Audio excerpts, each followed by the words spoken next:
Carta aos Hebreus, capítulo 11.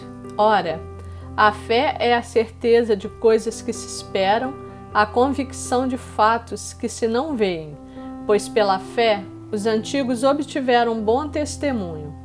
Pela fé entendemos que foi o universo formado pela palavra de Deus, de maneira que o visível veio a existir das coisas que não aparecem. Pela fé, Abel ofereceu a Deus mais excelente sacrifício do que Caim, pelo qual obteve testemunho de ser justo, tendo a aprovação de Deus quanto às suas ofertas. Por meio dela também, mesmo depois de morto, ainda fala.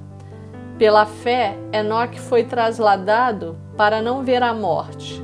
Não foi achado porque Deus o trasladara, pois antes da sua trasladação, obteve testemunho de haver agradado a Deus. De fato, sem fé é impossível agradar a Deus, porquanto é necessário que aquele que se aproxima de Deus creia que Ele existe e que se torna galardoador dos que o buscam. Pela fé, Noé, divinamente instruído acerca de acontecimentos que ainda não se viam, e sendo temente a Deus, aparelhou uma arca para a salvação de sua casa, pela qual condenou o mundo e se tornou herdeiro da justiça que vem da fé. Pela fé, Abraão, quando chamado, obedeceu, a fim de ir para um lugar que devia receber por herança, e partiu sem saber aonde ia. Pela fé, peregrinou na terra da promessa, como em terra alheia, habitando em tendas com Isaque e Jacó, herdeiros com ele da mesma promessa, porque aguardava a cidade que tem fundamentos, da qual Deus é o arquiteto e edificador. Pela fé, também a própria Sara recebeu poder para ser mãe, não obstante o avançado de sua idade, pois teve por fiel aquele que lhe havia feito a promessa. Por isso, também de um, aliás, já amortecido, saiu uma posteridade tão numerosa como as estrelas do céu e inumerável como a areia que está na praia do mar.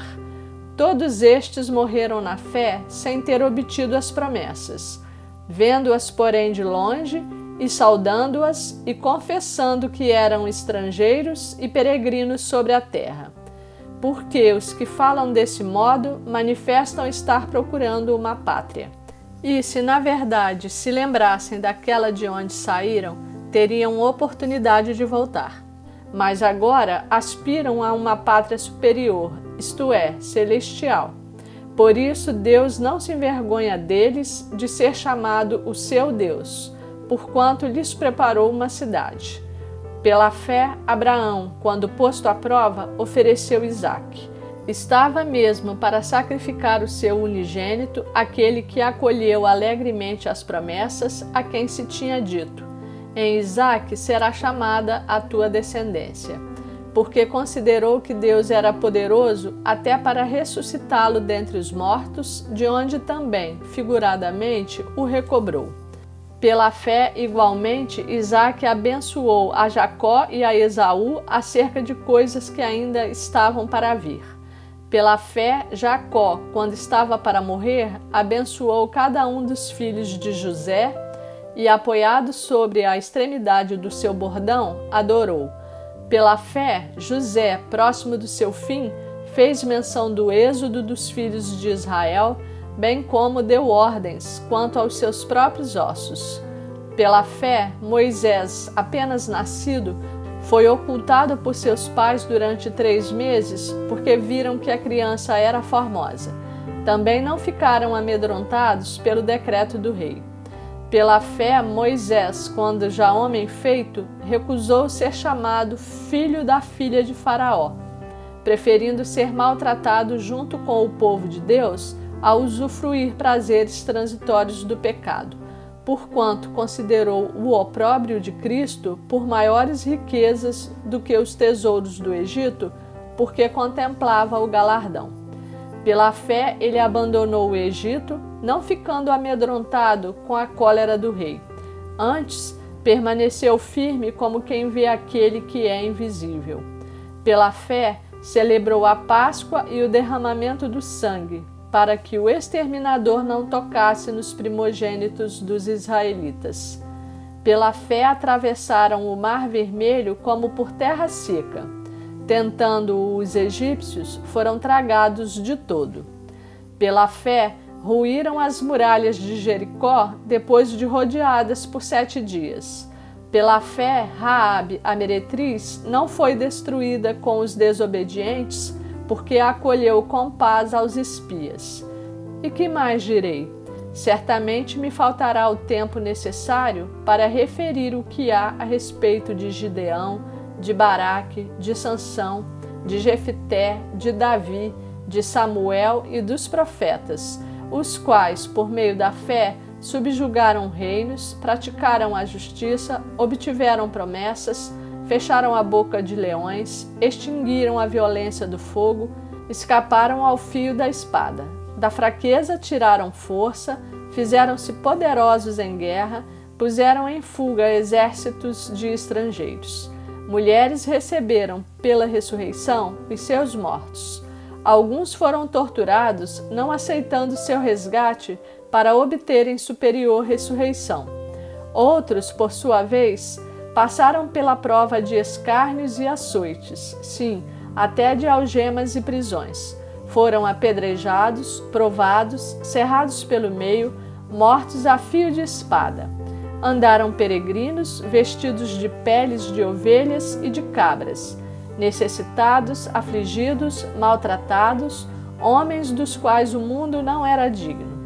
Errantes pelos desertos, pelos montes, pelas covas, pelos antros da terra. Ora, todos estes que obtiveram bom testemunho por sua fé, não obtiveram, contudo, a concretização da promessa, por haver Deus provido coisa superior a nosso respeito, para que eles, sem nós, não fossem aperfeiçoados. Carta aos Hebreus, capítulo 12. Portanto, também nós, visto que temos a rodear-nos tão grande nuvem de testemunhas, desembaraçando-nos de todo o peso e do pecado que tenazmente nos assedia, corramos com perseverança a carreira que nos está proposta, olhando firmemente para o Autor e Consumador da fé, Jesus, o qual, em troca da alegria que lhe estava proposta, suportou a cruz, não fazendo caso da ignomínia, e está assentado à destra do trono de Deus. Considerai, pois, atentamente aquele que suportou tamanha oposição dos pecadores contra si mesmo, para que não vos fatigueis, desmaiando em vossa alma.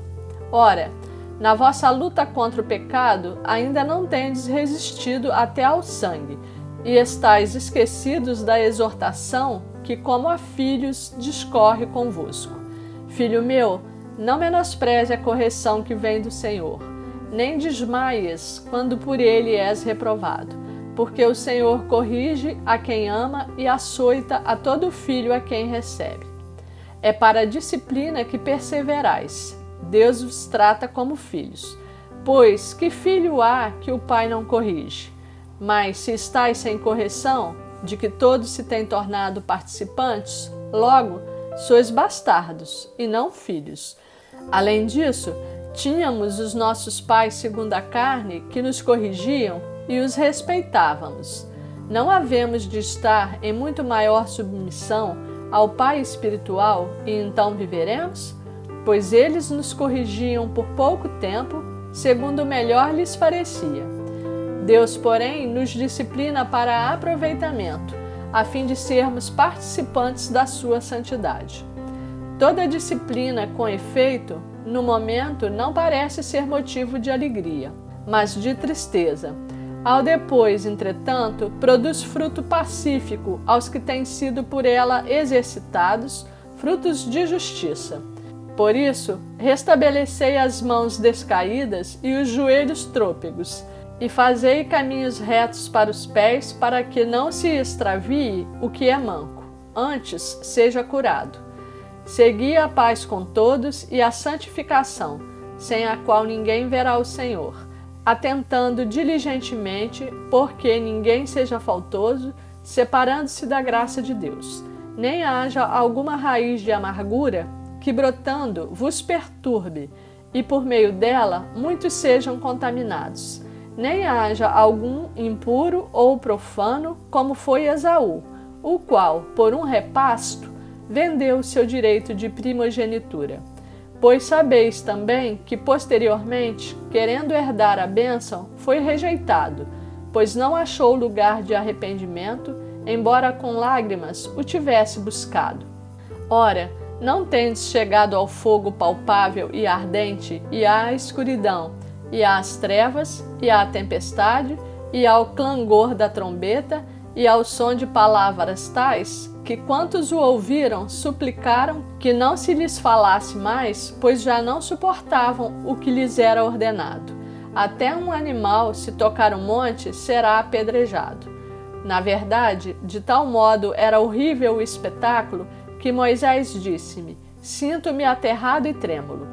Mas tendes chegado ao monte Sião e à cidade do Deus vivo, a Jerusalém celestial e a incontáveis hostes de anjos e a universal assembleia e igreja dos primogênitos arrolados nos céus, e a Deus, o juiz de todos, e aos espíritos dos justos aperfeiçoados, e a Jesus, o mediador da nova aliança, e ao sangue da aspersão, que fala coisas superiores ao que fala o próprio Abel.